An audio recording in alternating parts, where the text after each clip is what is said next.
강남 성결교회에서 심호하고 있는 정인교 목사입니다. 오늘은 우리 그리스도인들이 어떻게 살아야 되는가, 그 문제를 가지고 함께 고민해 보고자 합니다. 이와 같이 나중된 자로서 먼저 되고 먼저 된 자로서 나중되리라. 예수님의 포도원 비유는 한편으로는 매우 은혜스럽지만 다른 한편으로는 상당한 갈등을 야기할 수 있는 이야기입니다. 당시 유대인들의 노동시간은 12시간이었습니다. 12시간에 대한 일당은 한 데나리온입니다. 비유를 보면은 포도원에서 일한 사람들의 노동시간은 각기 달랐습니다.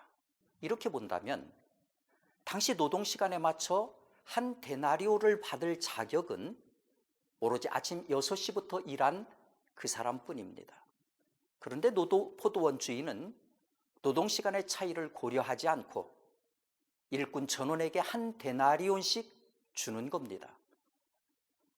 그러면서 불평을 제기하는 일꾼에게 내 것 가지고 내 뜻대로 하는데 무슨 말이 맞느냐, 이렇게 이야기를 합니다. 여러분, 이런 포도원 주인의 태도에 대해서 어떻게 생각하십니까? 이 문제를 푸는데 중요한 힌트를 주는 게 한 데나리온입니다.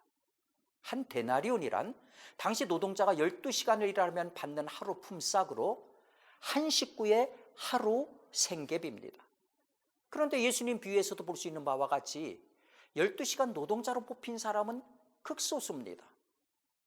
이 사람들은 능력이 있어서 뽑혔고 세상은 능력만큼 대우한다는 원칙을 지켰습니다.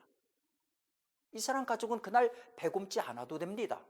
하지만 세상에는 능력 없는 사람이 더 많습니다.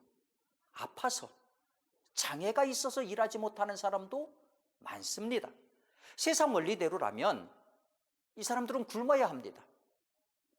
예수님은 이 기준을 바꾸신 겁니다. 능력 있는 만큼 받는다.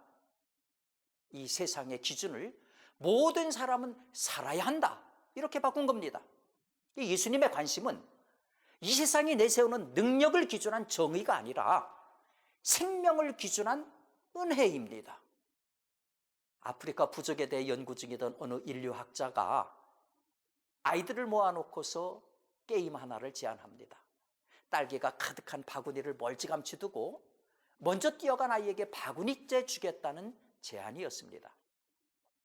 딸기는 아프리카에서 좀처럼 보기 드문 과일이지요. 학자는 아이들이 딸기 바구니를 독차지하기 위해서 치열하게 경쟁할 거다 생각을 했어요. 그런데 아이들은 예상과 달리 게임을 시작하자마자 마치 약속이라도 한 듯 서로 손에 손을 잡고 달리는 게 아닙니까? 그리고는 바구니에 똑같이 다가가서 함께 둘러 앉아서 맛있게 딸기를 먹는 겁니다. 학자가 물었습니다. 누구든 1등하는 사람에게 바구니째 준다고 했는데 왜 손을 잡고 달렸지? 그래서 아이들이 일제 이렇게 큰 소리로 외치는 겁니다. 우분투! 한 아이가 이렇게 이야기합니다. 나머지 다른 아이들이 다 슬픈데 어떻게 나만 기분 좋을 수가 있는 거지요? 우분투는 우리가 함께 있기에 내가 있다라는 뜻입니다.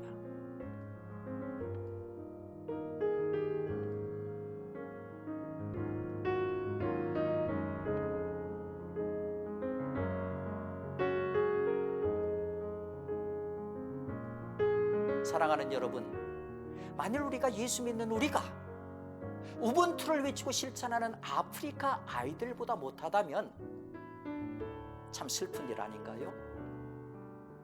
우리가 함께 있기에 내가 있다.